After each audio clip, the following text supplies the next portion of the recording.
Hello everyone and welcome to the digital learning platform of Winsome International School. I am Amrita. I'll be teaching you class 9th economics chapter 2nd people as a resource.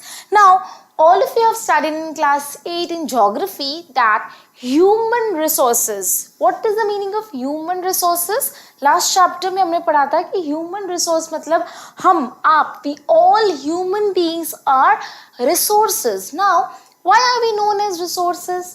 हम resources अपने आप को resource कब बोलेंगे and क्यों बोलेंगे? Because we are productive.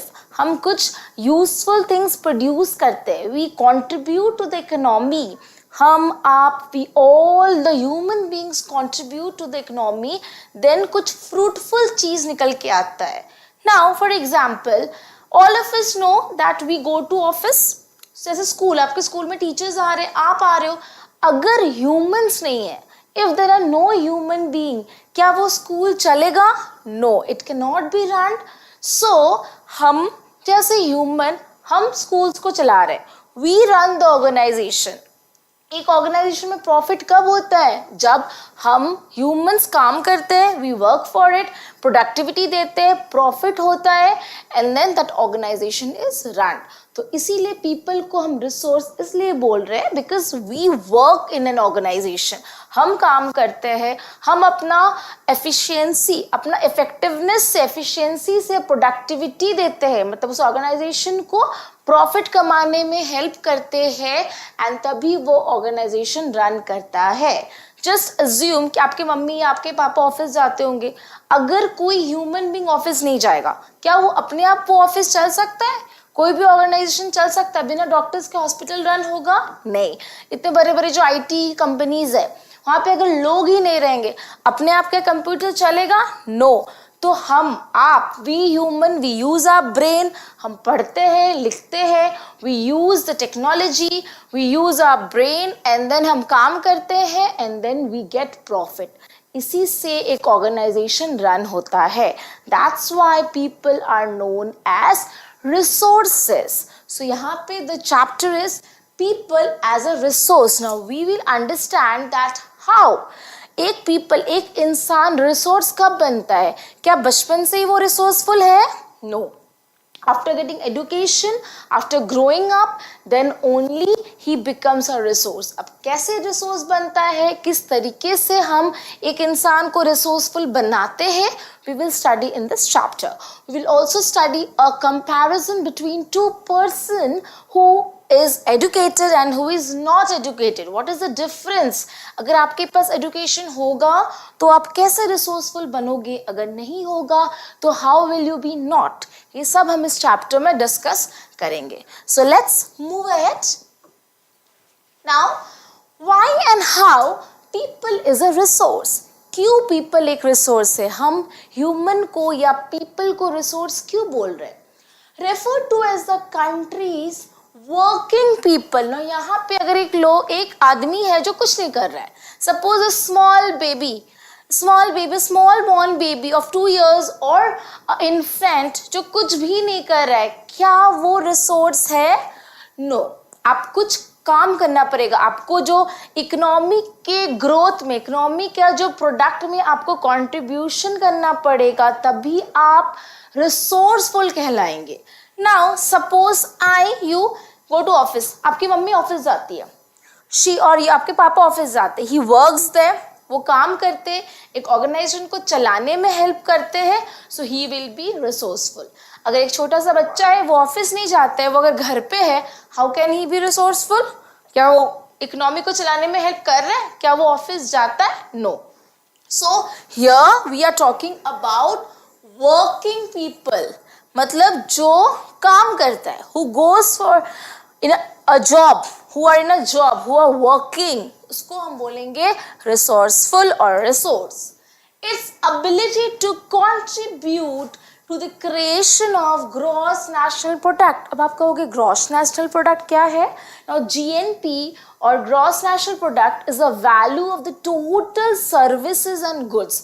अब इसको डेप्थ में हम बाद में जाएंगे. अभी आप इतना समझ लो कि जो goods प्रोड्यूस होता है, जो फिनिश गुड्स, टोटल गुड्स पूरे इंडिया का, पूरा इकोनॉमी का, पूरे नेशन का जो डेवलप होता है ना, गुड्स जो डेवलप होता है उसका जो वैल्यू या फिर जो सर्विसेज हम देते हैं, जैसे एविएशन इंडस्ट्री हो गया, जैसे होटल्स में हो गया, रेस्टोरेंट्स में होता है, जो सर्विसेज हम देते हैं, जो सर्विसेज का जो वैल्यू है, जो प्रोडक्शन हो रहा है, टोटल प्रोड्यूस हो रहा है कंट्री में, जो उसका वैल्यू है, उसको टोटल करके उसको हम बोलेंगे ग्रॉस नेशनल प्रोडक्ट।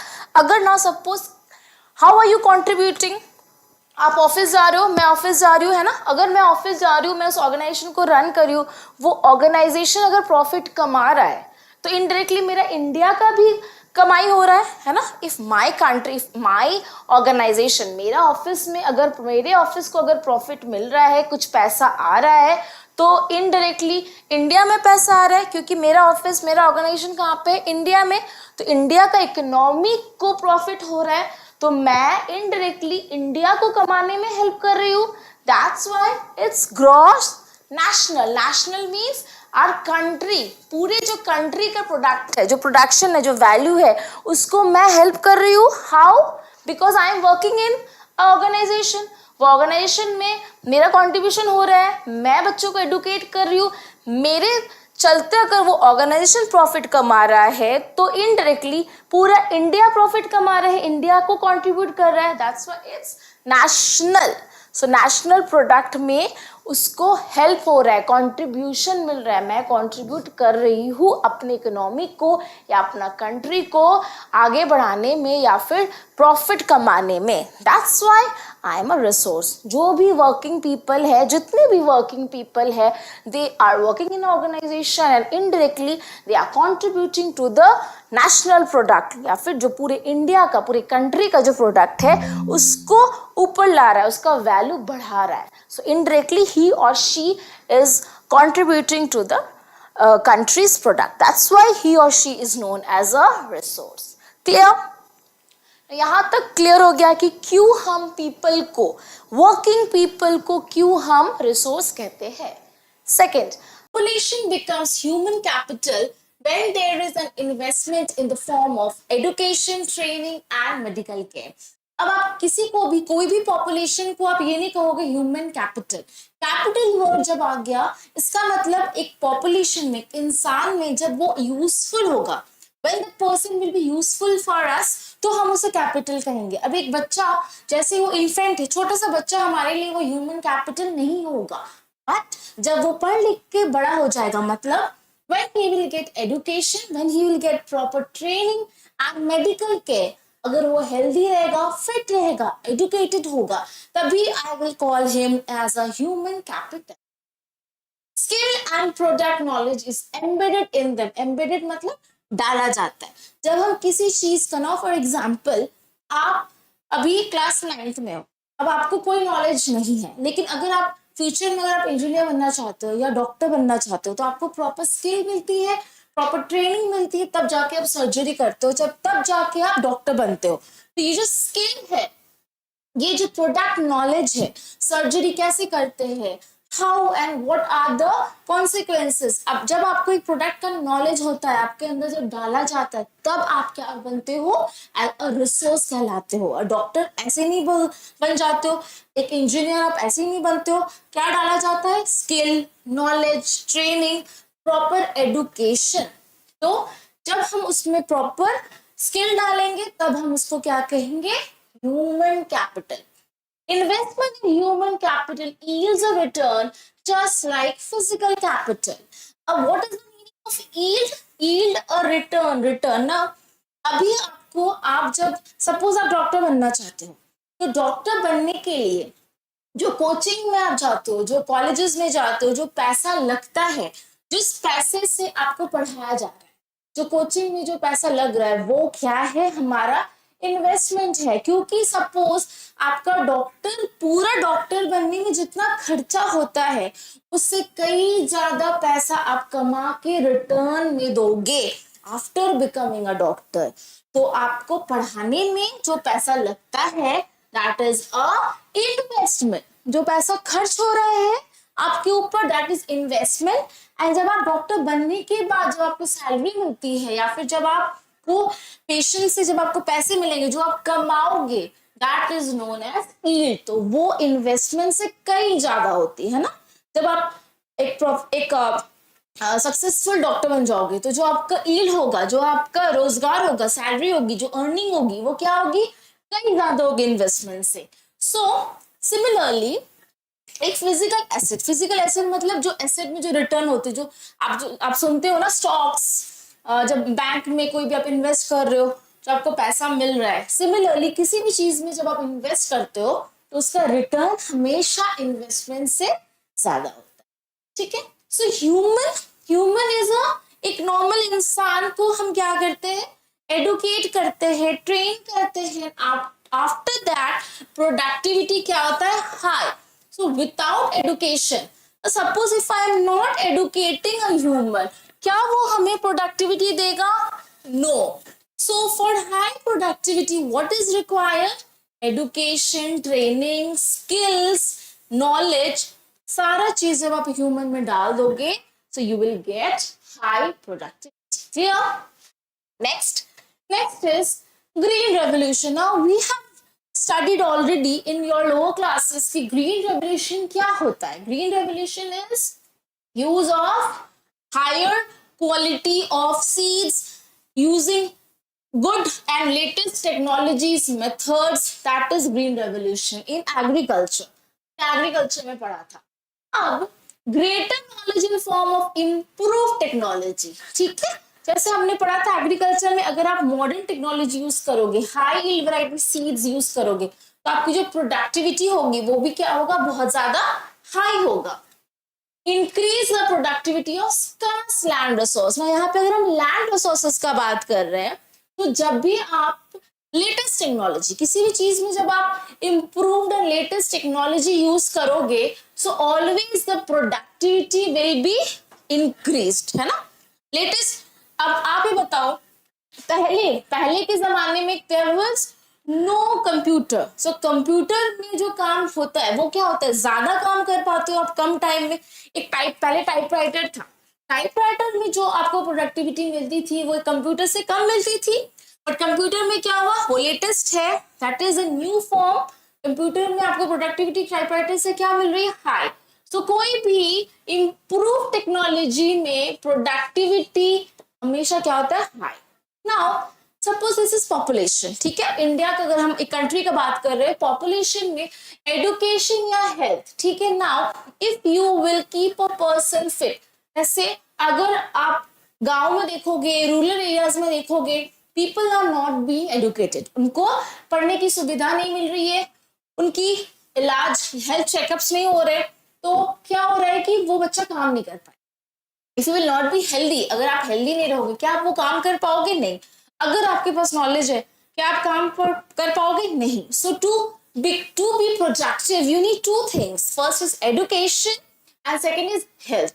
ये दोनों चीज अगर आपके पास सही है, अगर आप इन दोनों फील्ड में अगर आप परफेक्ट हो, तो आप प्रोडक्टिविटी या फिर ईल्ड भी आप ज्यादा दोगे. So education and health, modern technology.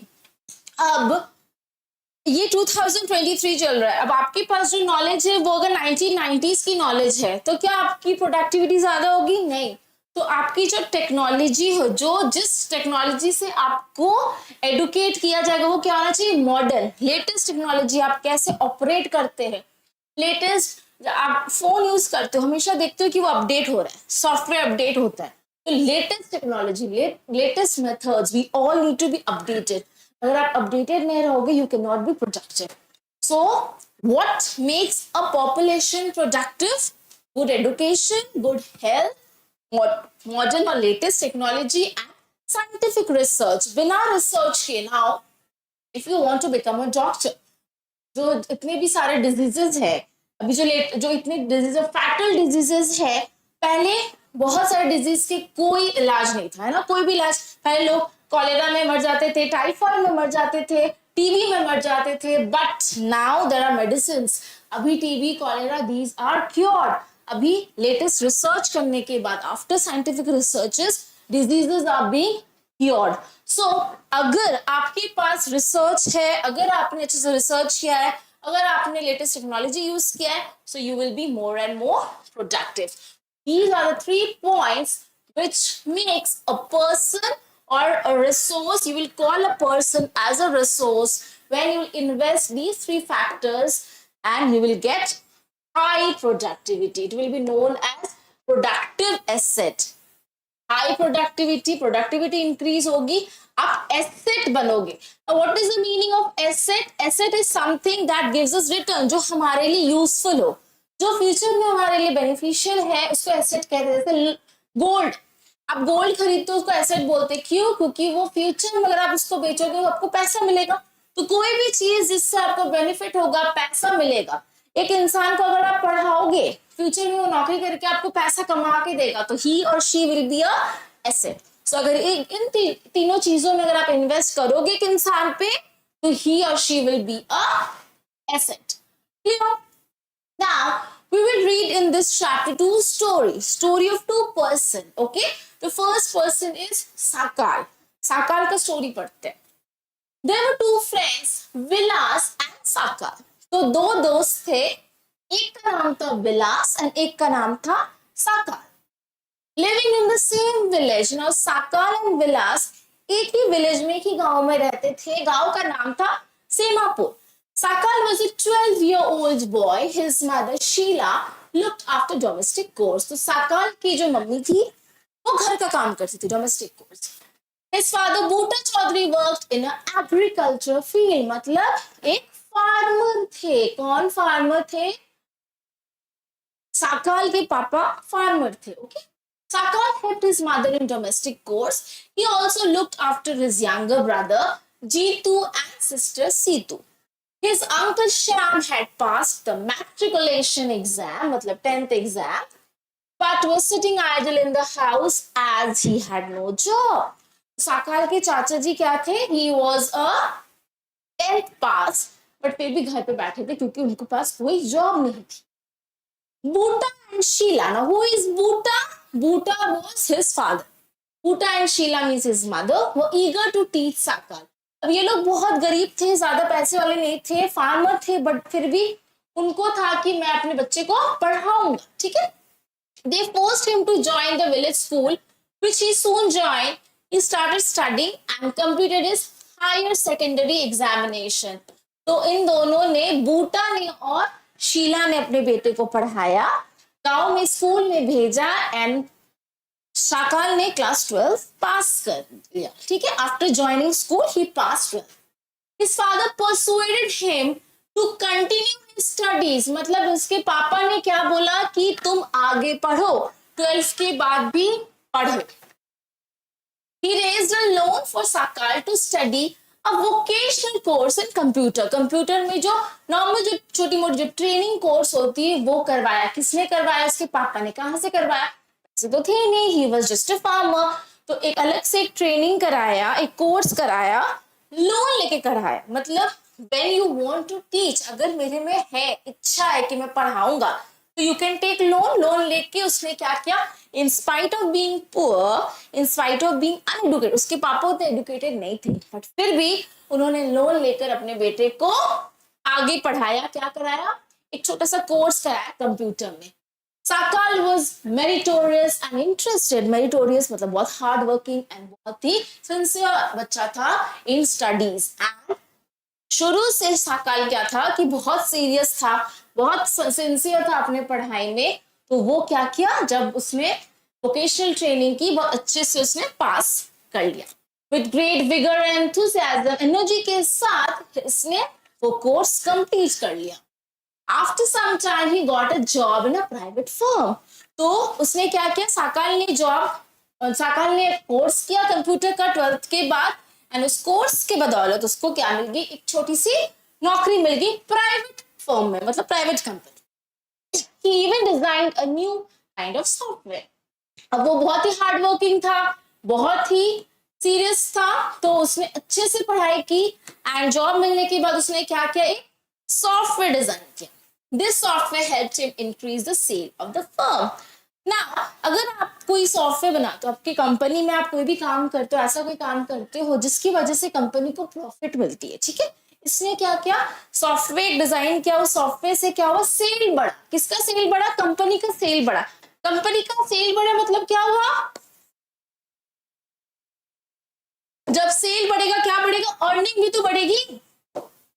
तो एक कंपनी में सेल बढ़ा बिकॉज ऑफ साकाल। साकाल ने एक डिजाइन का एक सॉफ्टवेयर से कंपनी के पास बहुत ज्यादा अर्निंग हुई, बहुत ज्यादा प्रॉफिट हुआ, एंड उसके चलते कंपनी ने उसको क्या किया, rewarded him with a promotion. Obviously अगर आप कंपनी में अच्छा काम करोगे, अगर आप अच्छे से अपना परफॉर्मेंस दोगे, आपको क्या मिलेगा, promotion.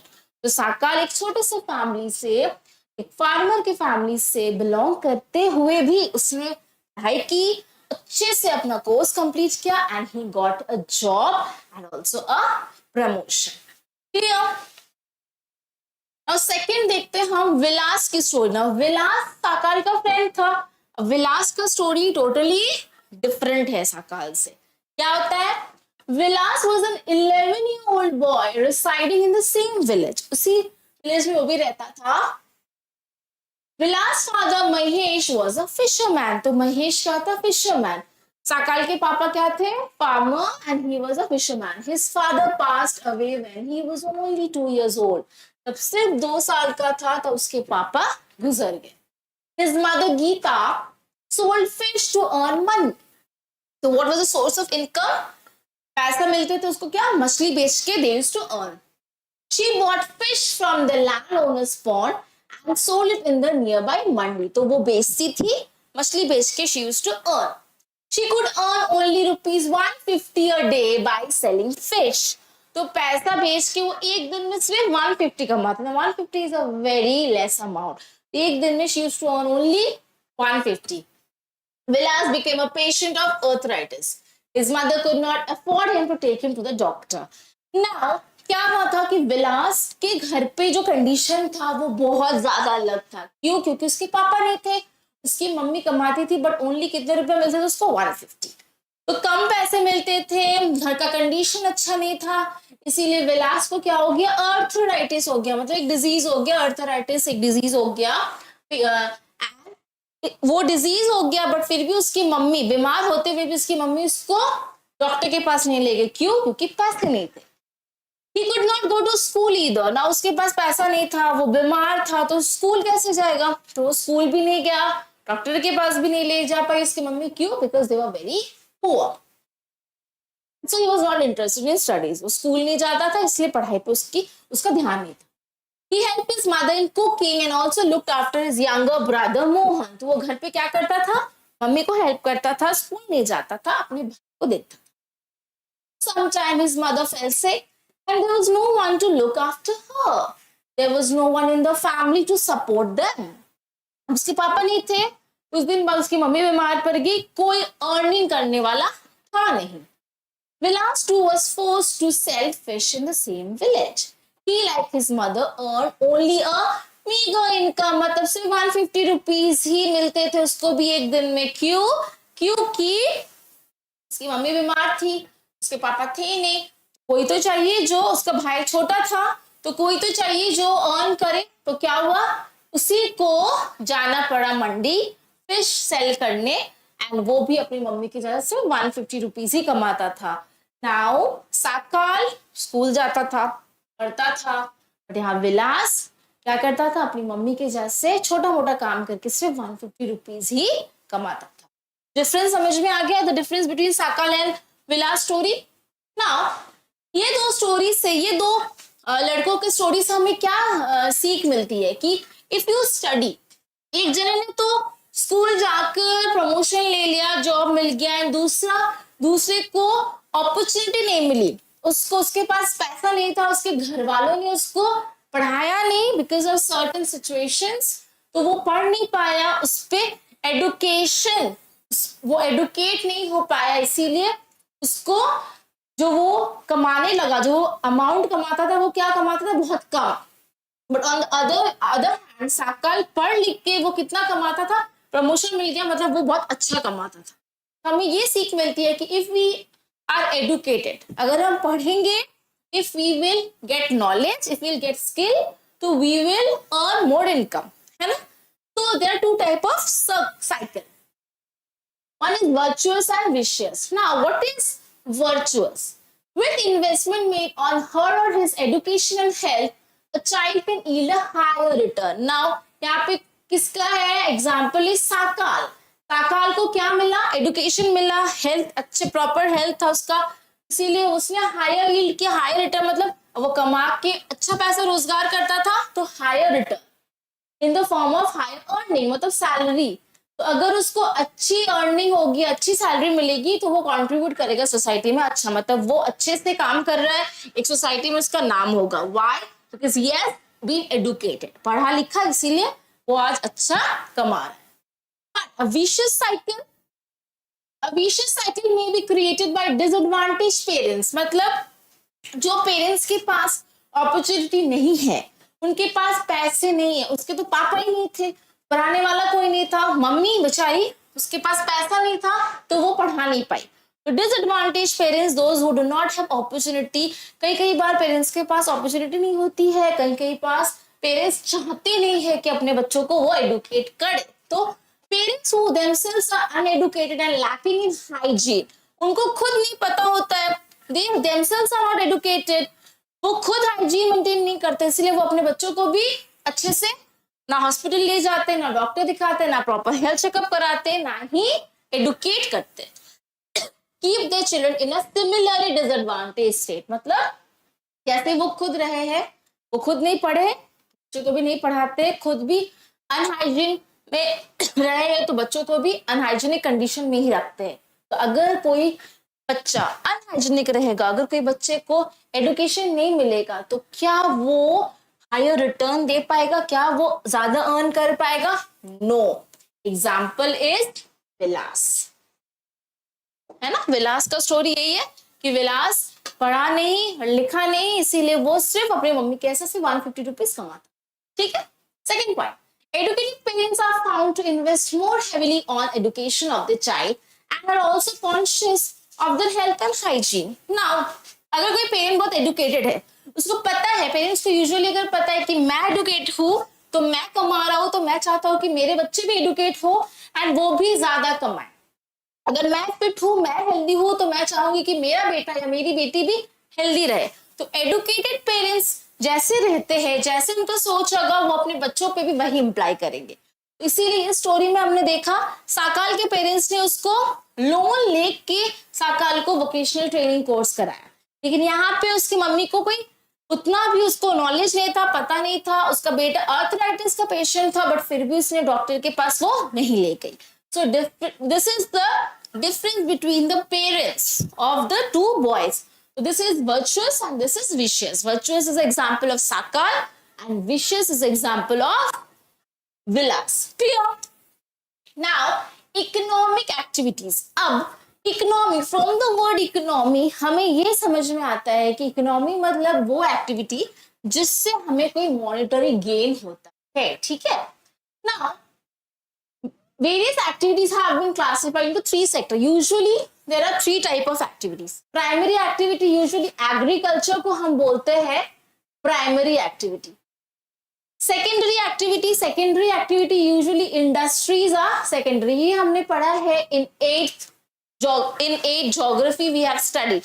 Agriculture is the primary activity, industry is the secondary activity, in tertiary क्या हो गया?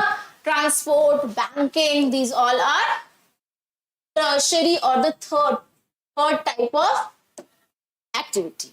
Now these activities, the activities in these sectors result in the production of goods and services. These activities add value to the national income. These activities are called economic activities. तो economic activities हम वो कहेंगे जो हमारा national income, मतलब जो हमारा total country का जो टोटल इनकम है, इनकम को जो बढ़ाएगा, जो एक्टिविटी हमारा टोटल इनकम को बढ़ाने में हेल्प करेगा, उसी को हम बोलेंगे इकोनॉमिक एक्टिविटी। नेशनल इनकम मतलब पूरा जो कंट्री का इनकम है, टोटल इनकम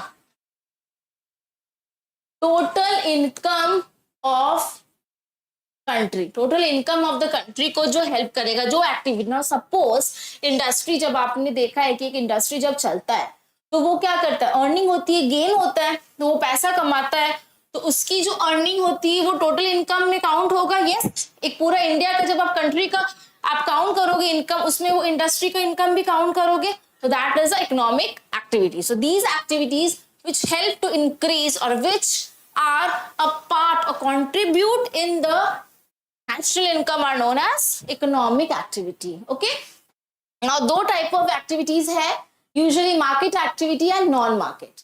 अब मार्केट एक्टिविटी मतलब जिससे आपको पैसा मिल रहा है।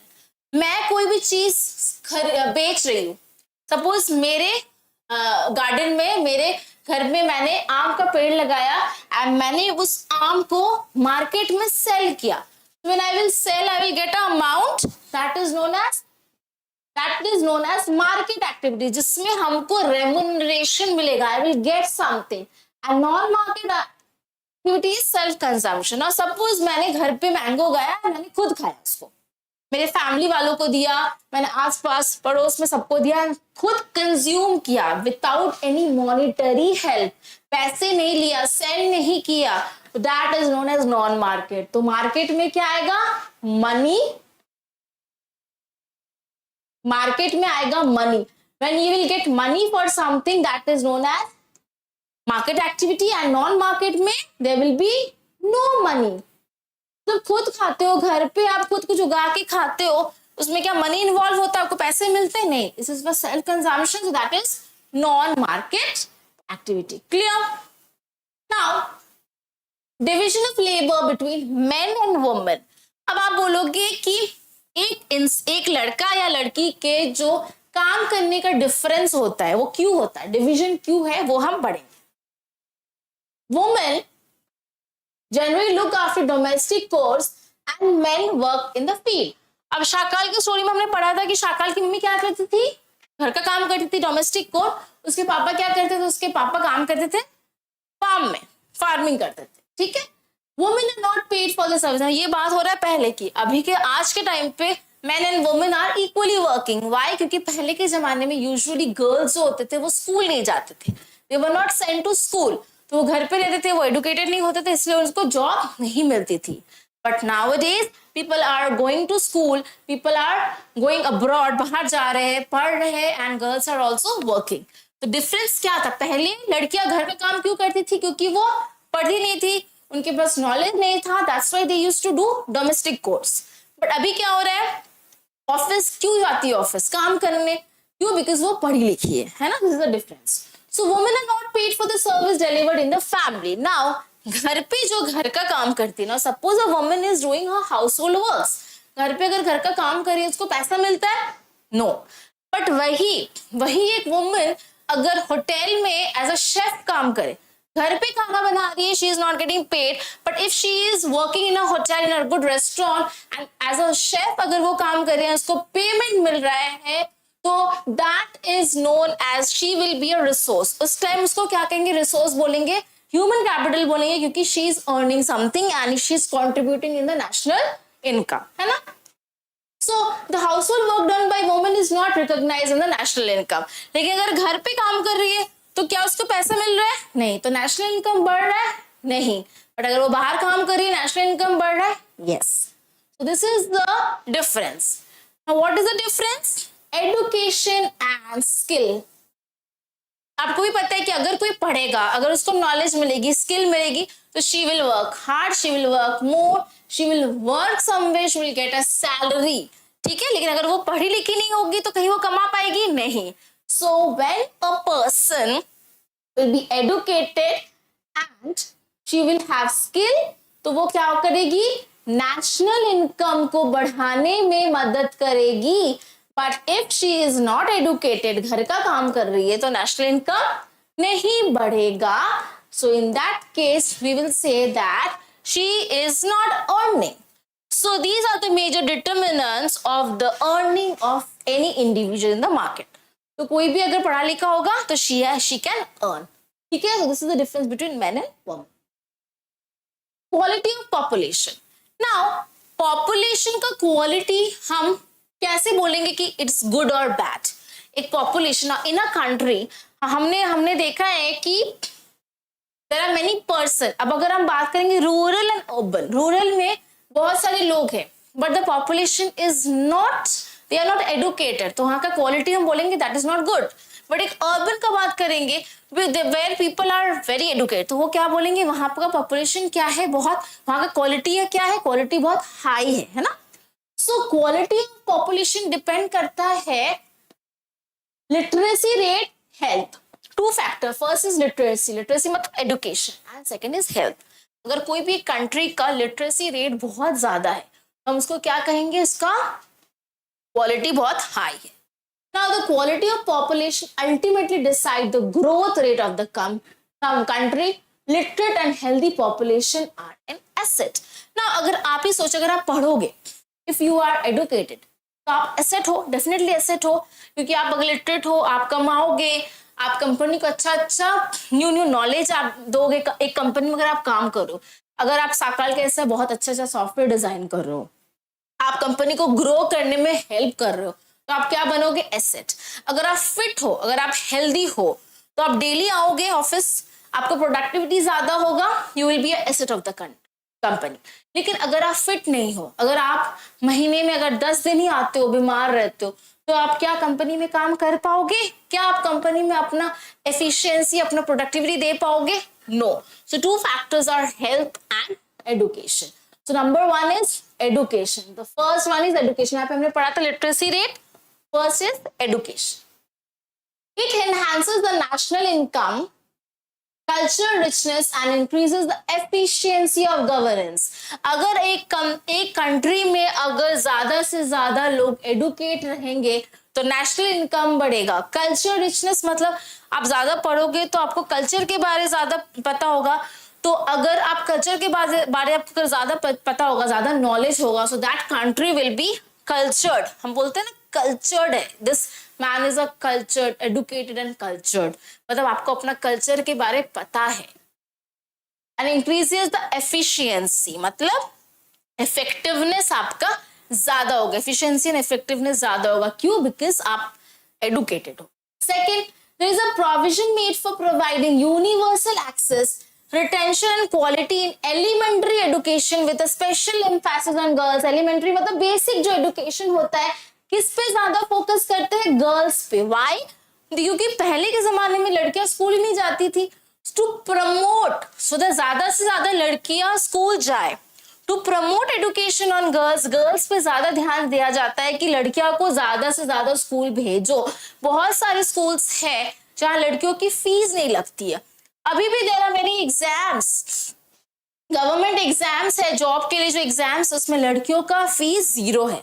So to promote so that ज्यादा से ज्यादा लड़की घर के बाहर आए, कमाए, इसीलिए हम ज्यादा फोकस किस पे करते हैं? लड़कियों का education. There is also an establishment of pace setting of schools like Navodaya Vidyalaya in each district. Now all of you might know what is Navodaya Vidyalaya. Navodaya Vidyalaya वैसे स्कूल्स हैं जहां पे बहुत फैसिलिटीज है। नवोदय विद्यालय में यूजुअली क्या होता है? स्टे फ्री होता है, रहने के लिए आपके पास हॉस्टल्स रहते हैं, आपको खाना मिलता है, फूड मिलता है, पढ़ाई भी होती है, रहने को भी मिलता है, खाना भी मिलता है। So you get extra facilities. So ये सब अगर एक्स्ट्रा फैसिलिटीज है तो लोग क्या कहेंगे, चलो नवोदया में ही चलते। क्यों? क्योंकि यहाँ पे पढ़ाई के साथ साथ रहना भी है, रहने के लिए भी व्यवस्था है, खाने के लिए भी है। तो ये सारी चीज क्यों होता है? Why Navodaya is being set up? To encourage more and more education, so that ज्यादा से ज्यादा बच्चे पढ़े लिखे एंड स्कूल में एडमिट हो। एजुकेशन को प्रमोट करने के लिए ये सारा फैसिलिटी दिया जाता है। तो ये जो नवोदय विद्यालय क्या है, धीरे धीरे सारे डिस्ट्रिक्ट्स में खुल रहे हैं। Next is vocational streams have been developed to equip large number of high school students with occupations related to knowledge and skill. Now vocational studies, vocational studies वो होता है जो ट्रेनिंग, प्रैक्टिकल ट्रेनिंग के ऊपर होता है। ठीक है ना? एक होता है नॉर्मल हिस्ट्री ज्योग्राफी पढ़ो, नॉर्मल जो एकेडमिक्स पढ़ो, एंड एक होता है वोकेशनल। वोकेशनल होता है अदर देन पढ़ाई, एकेडमिक्स छोड़ के प्रैक्टिकल नॉलेज। नाउ अगर सोचो for example fashion designing, stitching का काम, ठीक है, जो आपको प्रैक्टिकल नॉलेज दे रहा है, hospitality, aviation industry, hospital management, ये सारे कितने कोर्सेज खुल गए। पढ़ाई के अलावा जो आपको प्रैक्टिकल ट्रेनिंग मिलती है, ये सारे स्ट्रीम्स खुल गए। सो दैट कुछ कुछ बच्चे इसको पढ़ाई में इंटरेस्ट नहीं है ना, अब कोई कोई बच्चे इसको हॉस्पिटैलिटी में इंटरेस्ट है, एविएशन इंडस्ट्री में इंटरेस्ट है, फैशन डिजाइनिंग में इंटरेस्ट है, कुकिंग में इंटरेस्ट है। सो ये सारे चीज हो गया अदर देन एकेडमिक्स। एकेडमिक्स छोड़ के जिसमें प्रैक्टिकल ट्रेनिंग होती है उसको बोलते हैं वोकेशनल स्ट्रीम या vocational education. Okay, Expenditure in education as a percentage of GDP rose from 0.64% in 1951-52 to 3.1%. मतलब पहले कितना कम था, अभी कितना बढ़ गया, डबल से भी ज्यादा. So ज्यादा से ज्यादा एजुकेशन पे खर्च हो रहा है. मतलब we are government is making it vast. Expenditure बढ़ा के एजुकेशन फैसिलिटीज अच्छा कर रही है, सो दैट ज्यादा से ज्यादा लोग एडुकेट हो, ज्यादा से ज्यादा लोग स्कूल में एडमिशन ले. For 2011 census, literacy rates varied from 94% in Kerala to 62% in Bihar. मतलब पहले कम था, पहले 94% से कम था केरला में, धीरे धीरे केरला में 94% हुआ. एंड बिहार, सबसे पहले बिहार का जो परसेंटेज बहुत लो था, पर धीरे धीरे क्या हुआ कि बिहार में भी परसेंटेज इंक्रीज हुआ. मतलब पीपल, लोग ज्यादा से ज्यादा एडुकेट होने लगे. पहले नहीं थे, but with time people took more and more admissions in schools, education लेने लगे, and people became educated. मतलब literacy rate बढ़ गया. The primary school system 1 to 5th has expanded to over 7,78,842 lakh in 2019-20. मतलब पहले से इतना ज्यादा इंक्रीज हो गया है प्राइमरी स्कूल में. पहले तो प्राइमरी स्कूल्स था ही नहीं, बहुत सारी जगह थे. यूजुअली जो गांव में है, अभी you can see in each and every village school, elementary school start हो गया and 1st to 5th primary school start हो गया. पहले स्कूल्स नहीं था. 1st to 5th तक मतलब जो बेसिक एजुकेशन वो हर किसी को मिल रहा है. तो प्राइमरी स्कूल्स हर जगह खुलने लगे हैं. It has been expanded. 2019-20 में इतने सारे न्यू स्कूल्स खुले हैं. Why? To promote education. Sarva Shiksha Abhiyan is a significant step towards providing elementary education to all children. सर्व शिक्षा अभियान एक ऐसा अभियान है जहां पे compulsory education, compulsory and free education मिलता है बच्चों को. कौन से बच्चों को? 6 से 14 साल के बीच में जो बच्चा होता है, मतलब 1st to 10th, usually class 1 to 10th या क्लास 1 to 9 तक बच्चों को क्या मिलेगा? Free education. This is the aim of Sarva Shiksha Abhiyan. ये शुरू हुआ था to give compulsory and free education.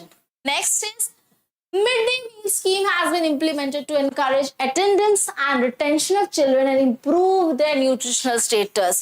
midday meal हमें भी पता है, खाना, फ्री का खाना, फ्री मील, लंच फ्री मिलता है बच्चों को कि आप स्कूल आओगे तो आपको लंच फ्री मिलेगा. तो ये एक तरह का अट्रैक्शन स्कीम है, बच्चों को अट्रैक्ट करने के लिए. गांव में बच्चों को खाना ही नहीं मिलता है, घर पे खाना नहीं मिलता है, तो बच्चे सोचते हैं कि अगर स्कूल जाऊंगा तो एटलीस्ट एक दिन में एक बार प्रॉपर खाना तो मिलेगा. उसी लालच में बच्चा स्कूल आता है, तो उससे क्या होता है? खाना भी मिलता है एंड उसको एजुकेशन भी मिल जाता है. So to help students, to help more and more, attract more and more person to for education, ये सारे स्कीम शुरू हुआ है so that लोग लिटरेट रहे, लोग इलिटरेट नहीं रहे, ज्यादा से ज्यादा लोग एडुकेटेड रहे. That's why these schemes have been started. First was education, next is health. The health of a person helps him to realize his or her potential and the ability to fight illness. Now, एक इंसान को हम healthy कब कहेंगे? जब वो अपना जो डिजीजेस है वो फाइट कर सके. That is when a person is healthy. ठीक है, जब उसको समझ में आ जाए कि मैं सही नहीं हूं एंड मैं सही कैसे बनूंगा, कैसे रहूंगा, दैट इज हेल्दी. तो एक इंसान अगर हेल्दी नहीं है, क्या वो काम कर पाएगा? नहीं. बट अगर वो हेल्दी है तो क्या वो काम कर पाएगा? हाँ. सो टू बी, अगर एक अर्निंग में, जब ग्रॉस नेशनल इनकम में वो कंट्रीब्यूट तभी कर पाएगा अगर वो हेल्दी है. Right. Over the last 5 decades, India has built a vast health infrastructure and also developed the manpower required at primary, secondary and tertiary sector in government as well as in the private sector. तो India ने क्या क्या health infrastructure, पहले आपको पता है कि पहले हमारे इंडिया में उतने ज्यादा हॉस्पिटल्स नहीं थे, उतने ज्यादा एडुकेटेड डॉक्टर्स नहीं थे, उतने ज्यादा इलाज नहीं था हमारा. बट अभी क्या हो गया है कि इतने ज्यादा हॉस्पिटल्स खुल गए, नंबर ऑफ डॉक्टर्स भी बढ़ गए हैं, स्ट्रीम बढ़ गया है, दवाइयाँ निकल गई है, रिसर्च के माध्यम से क्या हुआ है कि now people are getting more and more knowledge about diseases and health पे हम बहुत ज़्यादा फोकस कर रहे हैं। पहले इंडिया में बहुत, जब पहले के ज़माने में जब कॉलेरा होता था या फिर कोई भी बड़ी बड़ी जब डिजीजेस होते थे, इतने इतने लोग मर जाते थे। उस टाइम क्या था, उस टाइम हमारे पास मेडिसिन नहीं थे। बट अभी क्या हो रहा है, रिसर्च के माध्यम से and we are searching, we are investing on health पे हम इतना इन्वेस्ट करें कि अभी लोग बहुत ज्यादा हेल्थ कॉन्शियस हो रहे हैं and people are being fit. लोग फिट रह रहे हैं, हेल्दी रह रहे हैं and they are contributing in the national income. Clear? So two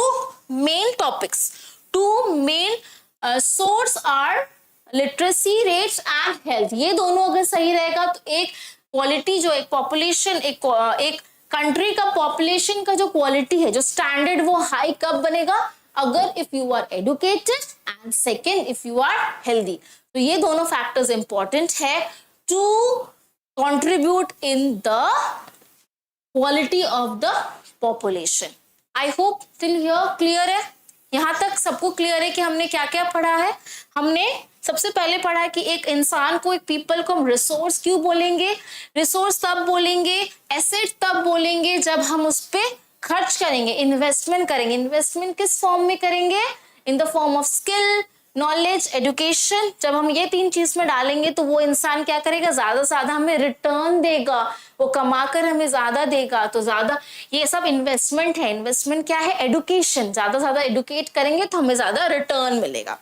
हमने दो इंसान का स्टोरी भी पढ़ा, दो लड़का का, साकाल एंड विलास। एक पढ़ लिख के कमा के अपने घर पे कंट्रीब्यूट कर रहे हैं, सोसाइटी में कंट्रीब्यूट कर रहा है, ग्रॉस नेशनल इनकम बढ़ा रहा है। And on the other hand एक को अपॉर्चुनिटी नहीं मिलती है, पढ़ नहीं लिख पाता है, बीमार रहता है, इसीलिए वो ज्यादा कमा भी नहीं पाता है, ग्रॉस नेशनल इनकम भी नहीं बढ़ा पाता है एंड घर पे उतना अच्छे से अपना खर्चा चला भी नहीं सकता है। हमने दो टाइप ऑफ साइकिल पढ़ा, वर्चुअस एंड विशियस। वर्चुअस में पेरेंट्स जो होते हैं वो एडुकेटेड होते हैं, अपने बच्चे को भी एडुकेट कराते हैं एंड हाइजीन रखते हैं, हाइजीन मेंटेन करते हैं, जैसे साकाल का पेरेंट्स। सेकेंड विशियस साइकिल में हमने क्या पढ़ा था कि पेरेंट्स अपने बच्चों को ना ही डॉक्टर के पास ले जाते, हाइजीन मेंटेन नहीं करते, उनको पढ़ाते भी नहीं है। एग्जाम्पल विलास स्टोरी।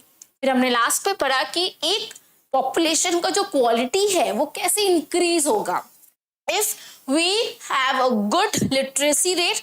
अगर हम ज्यादा से ज्यादा बच्चों को एडुकेट करेंगे उस पॉपुलेशन में, जितना ज्यादा हम उसको एडुकेट करेंगे पॉपुलेशन को, जितना से ज्यादा हम लोगों को हेल्दी रखेंगे, उतना ही हमारा पॉपुलेशन का क्वालिटी इंक्रीज होगा। Clear? So quality of population is directly proportional with health and education. Education और लिटरेसी रेट अगर ज्यादा अच्छा होगा तो एक कंट्री का पॉपुलेशन का स्टैंडर्ड और क्वालिटी भी अच्छा होगा। I hope it's clear to you. Still, if you have any doubt, please comment below. Till then, take care. Bye-bye. Thank you.